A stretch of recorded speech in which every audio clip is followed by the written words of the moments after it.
Hi ඔයාලා train එක ගියාට මේ දේවල් ගැන දන්නවද බලන්න. දුම්රියක එන්ජිම ක්‍රියා කරන්නේ විදුලියෙන් කියලා දන්නවද? එන්ජිම ක්‍රියා කරන්නේ ඩීසල් විදුලියෙන්. එන්ජිමේ තියෙන ඩීසල් මෝටරෙන් ජෙනරේටර් එකක් ක්‍රියා කරවා විදුලිය ගන්නවා. ඒ විදුලිය මගින් ට්‍රේන් එකේ රෝද ළඟ තියෙන ප්‍රබල විදුලි මෝටරේ ක්‍රියා කරවා තමයි දුම්රිය ධාවනය කරන්නේ. දන්නවද ට්‍රේන් එකට කාර්වල වගේ හරවන්න සුක්කානමක් නැහැ. එන්නේ දුම්රියක් හැරවන්නේ වෙන පාරකට මාරු වෙන්නේ රේල් පීලි මගින්.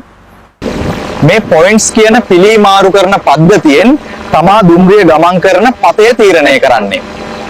වැස්ස දවස්වලට උඩරට තද බෑවුම් වල රේල් පීලි ලිස්සන නිසා එන්ජින් එකෙන් අවුටෝම වැලි ඉසිනවා. මේ තියෙන්නේ ඒ වැලි තියෙන ටැංකි. මේ මගින් රෝදයට අවශ්‍ය ග්‍රහණය ලැබෙනවා. මේ මල මිනිසාගේ ස්විච් ධාවනය වන දුම්රියක රියදුරාට නිින්ද ගියොත් වෙන අනතුර වළක්වන්න තමයි මේක තියෙන්නේ. රියදුරු විසින් සෑම තත්පර කීපයකට වරක් එන්ජිමේ මේ තියෙන පැඩලේ පා ගන්න ඕන. රියදුරු එහෙම කළේ නැත්නම් ඔහුට සිහිය නැහැ කියලා දුම්රිය ස්වයංක්‍රීයව තිරිංග තද වෙලා දුම්රිය නතර කරනවා. එන්ජිමේ පිටිපස්ස සහ මැදිරියේ ඉස්සරහා ඇති ලෝහමය අත් දෙක එකිනෙක ගැටුනම ඒවා ස්වයංක්‍රීයව ලොක් වෙනවා.